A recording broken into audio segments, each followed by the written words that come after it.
வணக்கம். காயினை பாருங்க.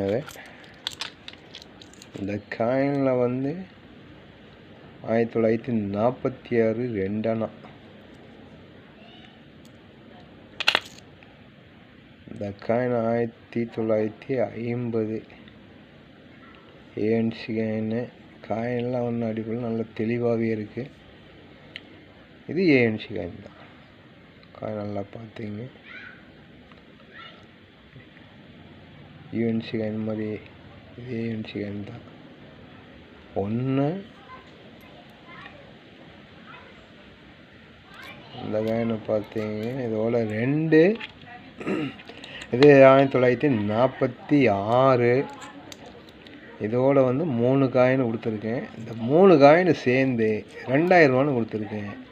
காயின் கலெக்ஷனுக்கு வேணும் அப்படின்னா கான்டாக்ட் பண்ணுங்கள், லைக் பண்ணுங்கள், சப்ஸ்கிரைப் பண்ணுங்கள். நன்றி.